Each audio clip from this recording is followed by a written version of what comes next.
Hey Explorers, this episode was brought to you by Anchor.fm. It's the distribution service that we use to get this podcast to you. And to be honest, it's great.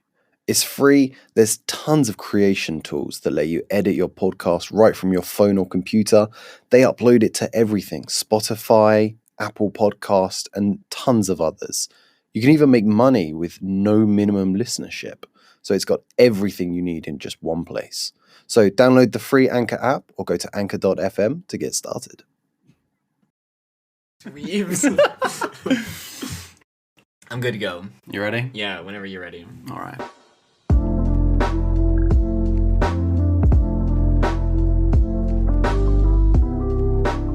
Hello. Welcome back to ASMR Rules as Written. Today's episode is all about whispering. The magic of whispering. Yes, the magic of our voices in your ears. Oh boy. So JT, what's up? Can't keep up. What are we looking at today? It's part 2-3 magic. Yeah, part 3 of magic. Should we put a disclaimer on the whispering part? I feel like that might trigger some people. That's the point, isn't it? It's all about shock and awe here. Alright, so last week we had a little look at casting times, ranges, components, duration. It was an action-packed episode last week. Yeah, lots of action. Packed with it. Packed to the brim. Alright, so this week, what are we going to touch on? So today, we're going to go on targets, area of effect, saving throws, attack rolls, and combining magic. Ooh. And shapes! What? Excuse me? We get to talk about geometry. Everyone's favorite part of D&D. It's my favorite part of just everything, really. So, targets, I think, would be a good place to start, because we mentioned targets and stuff, but what's the nitty-gritty? So last time we talked about what kinds of things you can target. Mm-hmm. This time we need to talk about things like how can you target something. Okay. So if you target like a creature, then you need a clear path to the target. What do you mean by path? So it needs to be completely unobstructed. You can imagine this like in real life. If you're going to fire an arrow or something, then even a pane of glass will be able to block this. So you need like a direct pathway kind of physically. Yes, even if you can see it, it needs to be able to connect with the so target. You can't cast through windows. Can't cast through windows unless you open them first. So line of sight and a direct path are not the same thing. What's the situation where they would be flipped? So this is where you can see the target but you don't have a clear path, or plane of glass. Yeah. What if you don't see the target but you do have a clear path? So you can be blind, or you can maybe have some darkness around. Oh yeah, that's true. So it's also worth noting that you don't need to be able to see the target unless the spell says so. Yeah. If the spell doesn't say you need to see a target, and if it doesn't say a target you can see, if it just says a target, cast this at a target in 30 feet, you don't need to see him, baby. Yeah, actually, that's another thing, is that most spells will tell you, they're worded as such that it will help you understand exactly how the spell works. Follow it like a computer program. Yeah. That's what I've kind of been told. Same works for Magic the Gathering cards, by the way. Reading the card explains the card. Yeah, I swear to God, if you tell me that one more time. Yeah, so that's line. Creatures don't obstruct line spells. That's also worth saying. So if you've got a line of fire spell, I've forgotten the bloody name of it, but it will just set a line of fire and any creature within that will take the damage. Okay, so for like a lightning bolt. Yeah, that's one. Will that go through creatures but still be obstructed by that pane of glass? Yes. Okay. I know. Because it's squishy? I guess. I don't know. What if you fire a lightning bolt through, like, conductive metal surface? I'd let that. I mean, like, fluff, right? Fluff trumps all. Rule of cool. Yeah. So that's line. Yeah, so we're going to talk about areas of effect now. Mm-hmm. Clear path to the target is important, because even in your area of effect, no matter what it is, a square, a cube, a sphere, you still need a line connecting you to the point of origin for your area of effect spell. Okay. Yeah. So you could, for example, I mean, this is something I've said a million times, but cast a sphere behind someone who's behind total cover, so you can't see the target, but you can see the epicenter of your spell. Yeah, and you can still hit them with the area of effect even though you can't see them directly. Yeah. Yeah. Nice. Nice. Got Nice. him. Got him. So what's the next? I feel like line is just kind of an extension of normal spells. The area of effect spells come in 4 flavors. So that's how you connect a spell. Mm-hmm. Once you have connected to your point of origin, you can have different shapes. Cone, cube, sphere, cylinder. They're pretty self-explanatory. Cone, obvious one is Cone of Cold. That's a 60-foot cone. Yeah. What's like the degree of the cone? So that depends on the spell's wording. It should tell you how you would have to. This would probably help more if you had a board with tiles, because if you had the length, you were gonna actually do some friggin' geometry. So if you had the length of the distance between you and the point of origin, and the width, that's like the base of the cone, then you just connect the lines. You can. It's more intuitive. So it gives you a width. Yeah, it should. So let's have a little look at Cone of Cold. Cone of Cold is a frost spell.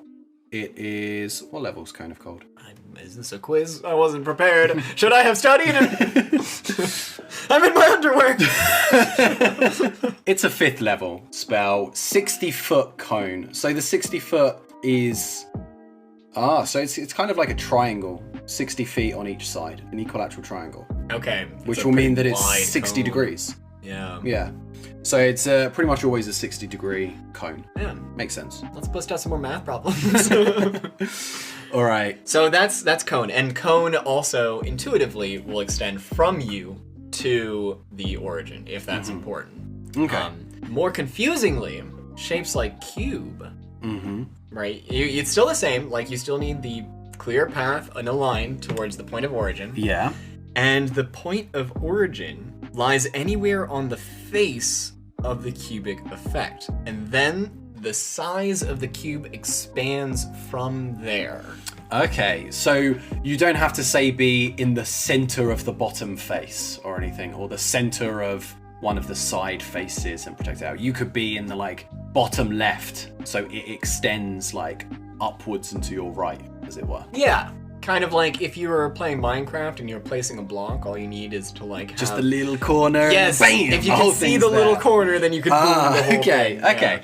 That's quite powerful, actually. There's some room for shenanigans in there. You can do a lot with that. And same thing for cylinder. So a cylinder, you can be on any face? So it will be the center of a circle of a particular radius. Okay. But so you are the center of the circle, and then it extends upwards or downwards? Out in every direction.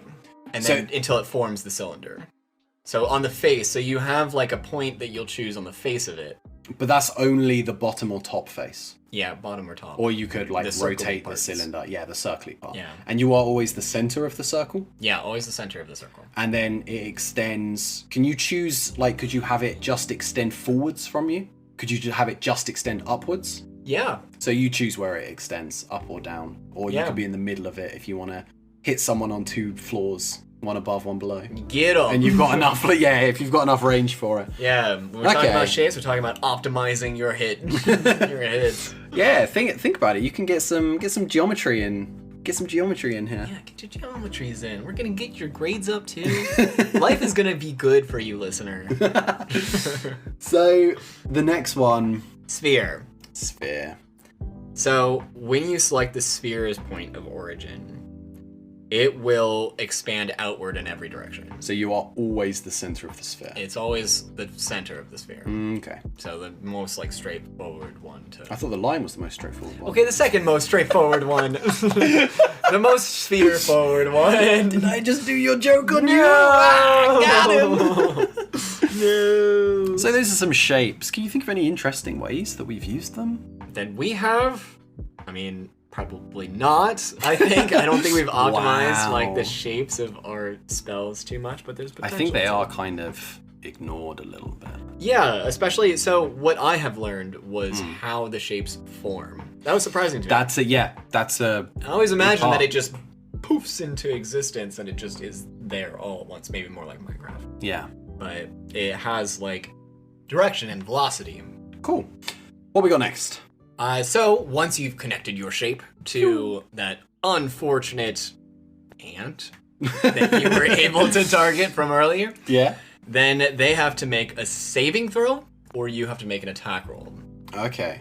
So if you have to make a saving throw, this is something that your spell will describe on the spell itself. Mm-hmm. The saving throw will be equal to 8 plus your spellcasting ability modifier plus your proficiency bonus. So this is your spell save DC, and very frustratingly, there isn't a little box for this on the front of your sheet. Oh, it should And be. I 100% recommend Just writing it down in a nice little box on the front of your sheet, because it's on like the 3rd page if you use the standard one, like at the top of your spell list. If And you it's use, bollocks. if you get one of those third-party sheets, are they legal? Are we allowed to like promote third-party character sheets? I think we would never use them, but I know I've they heard that they exist. like my mum's friend's dad's works at Wizards of the Coast, and he said that he was having trouble dealing with some third-party sheets. Yes, so these inferior sheets of which have Inferior. no merit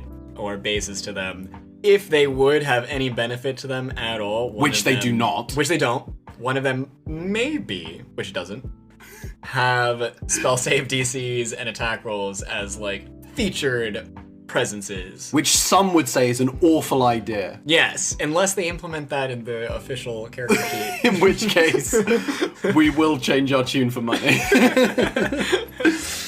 Okay, so throw your spell save DC on your sheet. It's pretty important. You will use it all the time.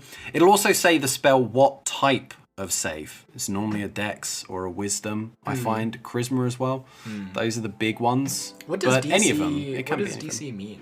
Difficulty class. The difficulty class. It does indeed. So that's how difficult your spell is. Yeah. The class of So, yeah, I mean, that's pretty simple. Saving throws. Also, if you're making a ranged attack, you're always doing one or the other. If you're making the attack, then you won't have a spell save, almost guaranteed, unless you've got some finicky rules clashing, and vice versa.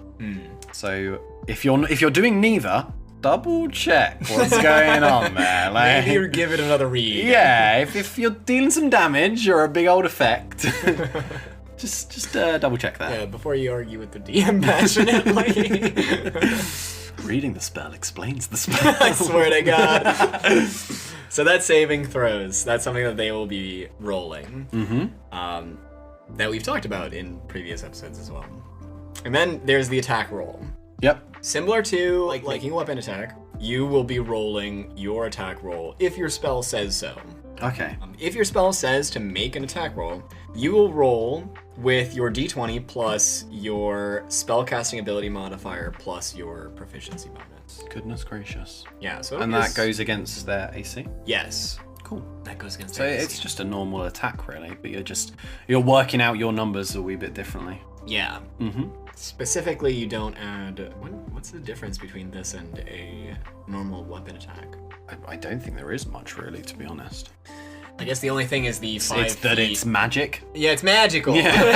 It just hits different. Yeah. And then there's the 5 feet that you need between you and the target. So if a target's within 5 feet of you, it's like making a ranged weapon attack. Yeah. In that you have disadvantage because it's harder to Yeah, cast. unless it says a melee spell attack. Sometimes they yeah. do. There are a couple of those floating about.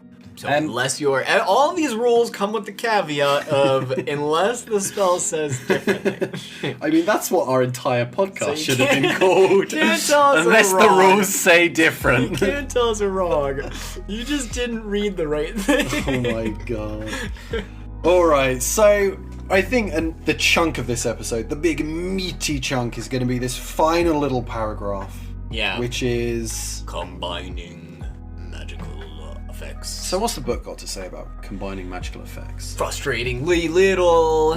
So the book I think that's just... good though. It gives you more room to kind of Yeah. explore. But it also means that in most of the campaigns that I've played with, this is not a concept that I think has been utilized very much. Yeah. Being able to combine magical effects. So in the book, the only things that they mention via the text, literally, they say that spells normally don't add together if you're casting the same spell. So you can't like bless something twice and then have them just get double blessed. Yeah. But if you were to cast the same thing, you can choose the higher, like if you have to roll something for this spell, you can choose the higher one or the newer one. Mm-hmm. Or if they don't have the same effect, then you can just combine them. Their durations overlap, and that's kind of that. Fair. So I think let's look at a few spell combos that kind of interact with this, but also I think this is just a chance to kind of flex some creative muscles. Let's flex. So I think one of the kind of easiest ones that comes up a lot is reduce and mage hand. You reduce either a small creature to less than 10 pounds and then just pick them up and throw them off a cliff. Or you can even, if you've got a halfling or a gnome in your party, if you can reduce him down. Here you go. Yeah, that's a good one. Plopped out. There's a few, things like blindness, deafness, like if you make deafness and then also fog, grease or darkness, like just taking away all the senses from spellcasters. Those are some ones that go.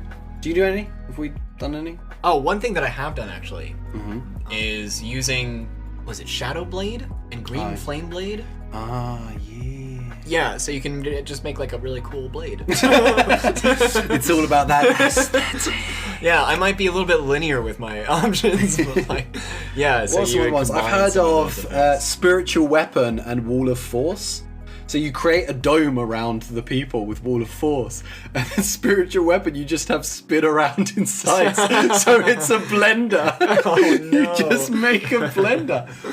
What are some other potent ones? Polymorph and Power Word Kill.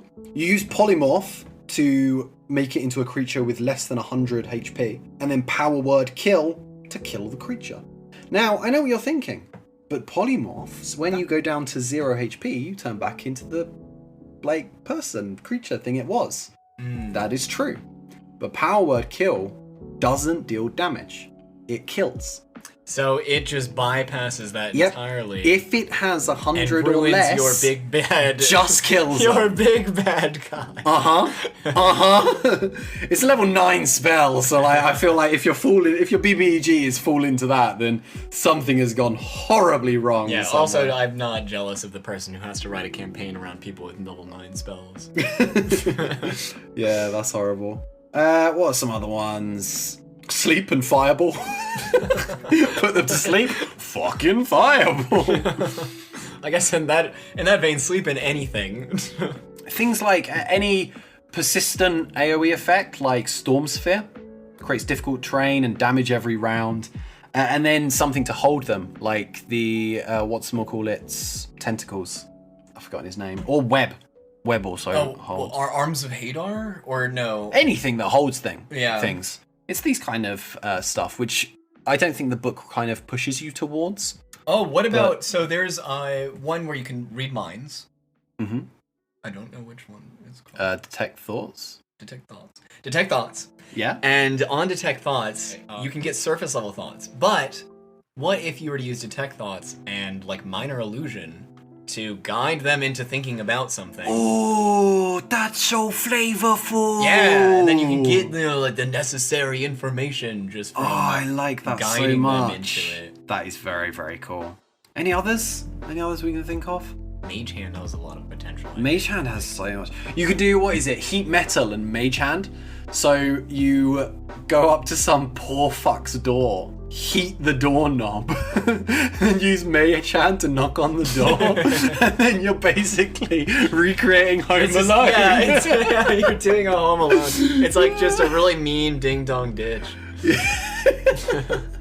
We call it Knockdown Ginger. I don't know why. Why the hate for gingers? Poor Ginger. My mum's Ginger. Any others? Oh, I thought it was a person named Ginger. Now I feel like an idiot. I mean, maybe it is. Maybe I'm the idiot. I don't know. Are there any others that I can think of? Blink and Haste. That's pretty good. You have double your speed, higher armor class, and 50% chance to not be hit. That's not like an explicit synergy, but it's just like, I am Sonic now. Yeah, I gotta go fast. Yeah. Oh, do you know what's dicky one. What? Conjure woodland beings and polymorph, because you conjure 8 pixies and pixies can cast polymorph. So you cast 8 polymorphs. Everyone, turn everyone into chickens. What is it? There's another one where I've forgotten it. It's like summon woodland creatures, but you can basically double the spell. It's basically creating. At level 3, you can create something like 128 deer that all charge attack at once. Something. Yeah, there's tons of stupid shit you can get into when you really start thinking about spells. Another one of my favorite spells is Catapult, and I think you can use Enlarge Reduce to reduce something and then yeet it out of existence into the stratosphere. Yeah. Alright, so I think that's going to be us for today. For Magic, that's the basic rules. Yeah, and also please tell us. Donate money to us on Anchor FM. Give us money. Give us all your money. Like, if you still have money left after giving it to us, then you haven't given us enough. But also, message us any interesting spell combination please ideas. Please do. Also, any questions. We're on YouTube. You can reach me at toby@rulesaswrittenshow.com. What else do we have? Anchor.fm. You can drop us voice messages on that. There's loads of ways to get in contact with us. Yeah. Carrier Pigeon. We're in Beijing. Just tell it Beijing. Yeah, just Beijing. Yeah. The JT and Toby. ones. The guy with blonde hair. There's only 2 of us, and I'm pretty sure at this point in Corona. But yeah, send us some stuff. Yeah, we like that. And we'll feed your pigeons. Yeah, boy. Yeah. So until next time, bye-bye. Goodbye. Farewell.